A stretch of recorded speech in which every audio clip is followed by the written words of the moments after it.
SS Moriya से छलांग लगा। मैं पूरे वेग से तैरता हुआ स्वाधीनता और न्यायप्रियता की भूमि फ्रांस तक पहुंच ही गया था। 10 वर्ष से मैं डिटेक्टिव्स को गच्चा दे रहा था, लेकिन नियति की योजनाएं अलग थी।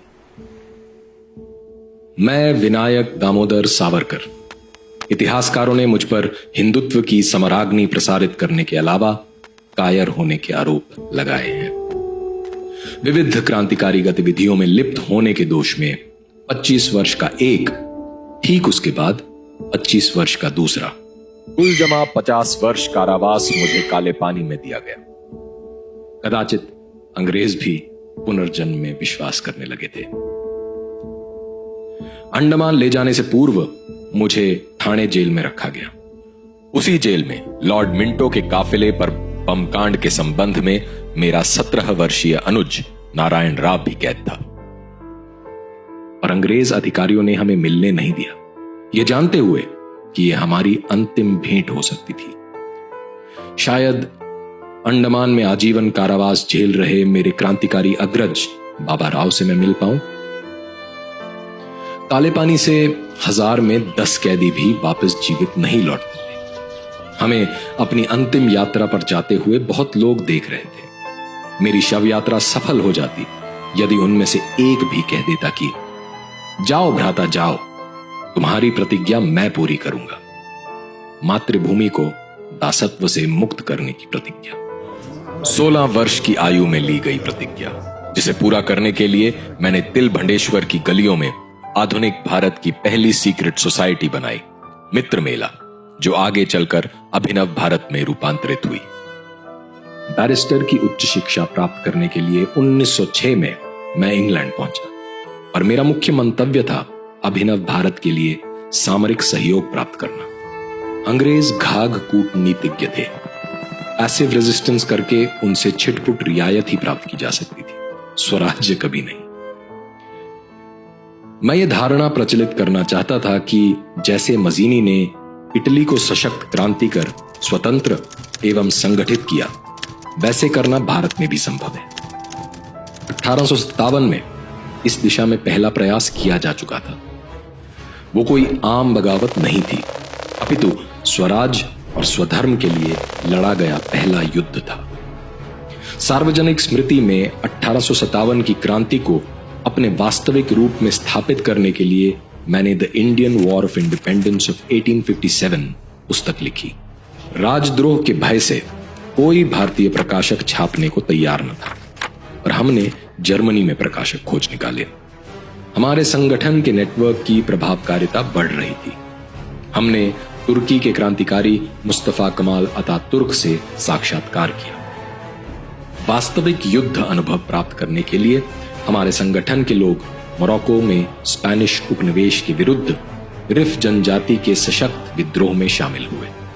इंडिया हाउस में मेरी मुलाकात व्लादिमीर लेनिन से हुई और रूसियों से हमें बॉम्ब मैनुअल प्राप्त हुए, जिसकी प्रतियां हमने खोखले तले में भारत स्मगल कराई। इन्हीं मैनुअलों की मदद से औरबिंदो घोष ने बंगाल में बॉम्ब बनाने का कुटीर उद्योग सा शुरू कर दिया था, जिसकी गूंज मानिक टोला कॉन्स्पिरेसी के रूप में सुनाई दे रही थी। फरवरी 1909 नासिक में बाबा राव गिरफ्तार कर दिए गए। उनके पास से बम मैनुअल और अवयव बरामद हुए। राजद्रोह में उन्हें कालापानी में आजीवन कारावास की सजा हुई। उदाहरण बनाने के लिए अंग्रेजों ने उनका सार्वजनिक अपमान किया।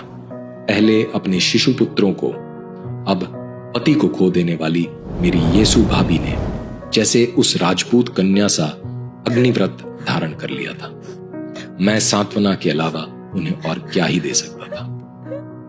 यहां लंदन में सरकार की आंख और कान कहे जाने वाले विशेष अधिकारी विलियम कर्जन विली ने मुझे लॉ प्रैक्टिस करने से प्रतिबंधित कर दिया। खुफिया विभाग हम पर महीन दृष्टि जमाए हुए था, पर झटका देने की बारी अब हमारी थी। उन्मत्त भाव में था मैं जब अपने विश्वसनीय क्रांतिकारी से बोला, अगर विफल हुए तो अपना मुंह न दिखाना।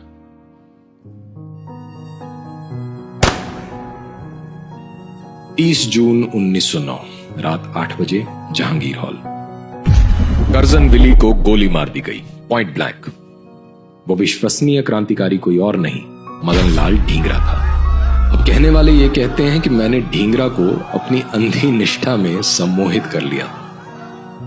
मातृभूमि की दरिद्र दास्ता हरने के लिए तो मैं 500 ढींगरा को सम्मोहित कर लेना चाहता था। पुलिस की लगातार बढ़ती दबिश से बचते हुए मैं पेरिस चला गया, पर वहां सारे काम ठप पड़ गए थे। लंदन में रहता तो कम से कम आगे की रणनीति तय कर सकता था। यह सोचकर मैंने लंदन स्टेशन पर पांव रखे ही थे कि सादी वर्दी में पुलिस ने मुझे गिरफ्तार कर लिया। मुकदमा चलाने के लिए मुझे लंदन से भारत प्रत्यर्पित कर दिया गया। मार्सियल फ्रांस में मैंने स्वच्छंद होने का प्रयास किया, जो वहां राष्ट्रीय संप्रभुता के हनन का मामला बन गया कि किस अधिकार से फ्रांसीसी धरती पर अंग्रेज अधिकारियों ने मेरी गिरफ्तारी की। पूरा विवाद permanent court of international arbitration तक जा पहुंचा। फ्रांस तो राजनैतिक शरण देना चाहता था, पर अंग्रेज मुझे किसी कीमत पर नहीं छोड़ने वाले थे। आधिकारिक भाषा में कहें तो I was the most dangerous man India had produced. 27 जून 1911 सेल्यूलर जेल में मुझे अंतिम 7वें तले पर एकांत में रखा गया, सॉलिटरी कन्फाइनमेंट। सेल में घुसते ही हिंदू कैदियों के जनेऊ तोड़ दिए जाते थे, वहीं मुसलमान और सिख कैदियों को दाढ़ी और केश रखने की पूरी छूट थी। प्रातः 6 बजे से रात्रि 10 तक नारियल का खोल पीटकर रस्सी बनाते बनाते हाथ में छाले हो जाते, जिनके फटने से पूरा हाथ खून खून हो जाता।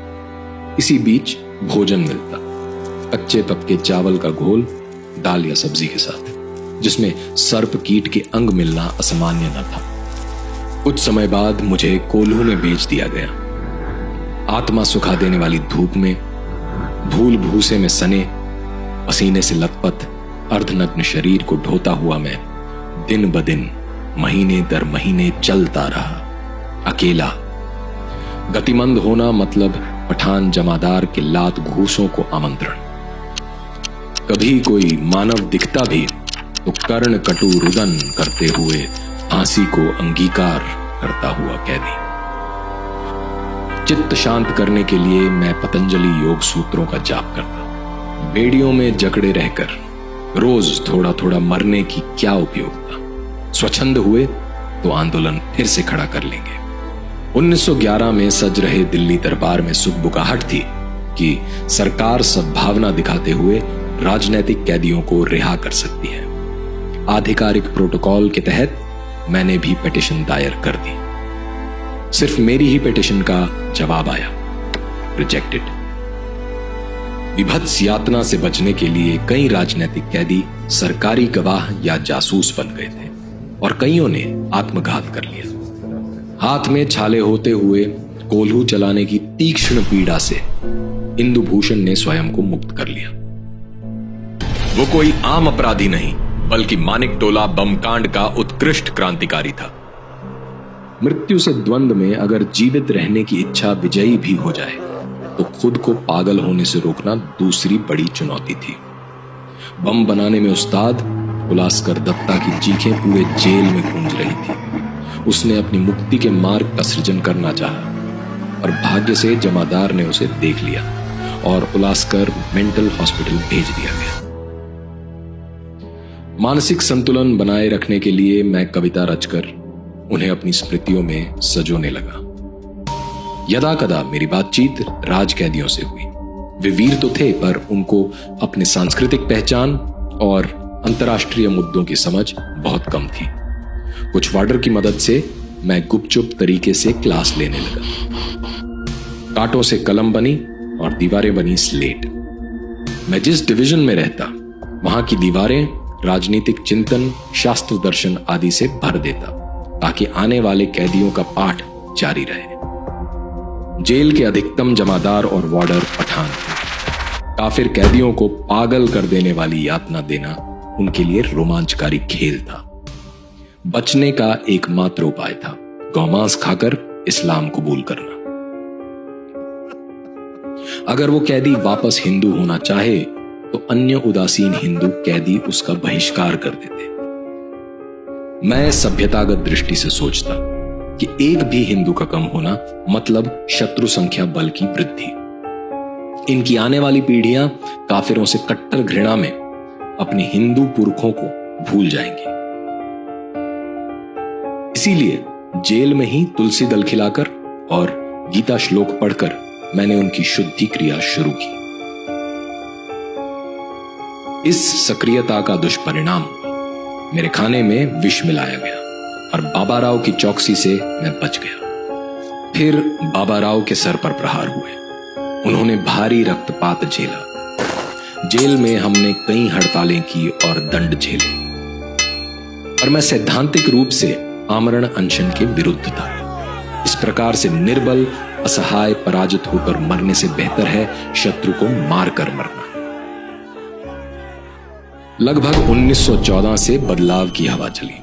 हमें अतिश्रम साध्य कार्य जैसे कोल्हू से मुक्त कर दिया गया और मुझे यानी father of unrest in Andaman solitary cell में ही रखा गया। जर्मनी और ब्रिटेन के मध्य विश्व व्यवस्था पलट देने वाले युद्ध में अब भारत भी खींचा जा चुका था। जर्मनी की तरफ से अब ऑटोमान शासित तुर्की भी महायुद्ध में कूद गया। क्या महाशक्तियों की भिड़ंत से उत्पन्न हुए राजनैतिक उहापोह मुसलमानों को पैशाचिक अवसर प्रदान नहीं करता कि वो अफगानिस्तान और मध्य पूर्व से जत्थों को बुलाकर भारत में इस्लामिक राज्य बनाने की कवायद करें? उनकी वफादारी खलीफा के लिए थी ही। दूरस्थ परिणामों से व्यग्र मैंने राजनैतिक कैदियों की रिहाई के लिए पिटीशन लिखी।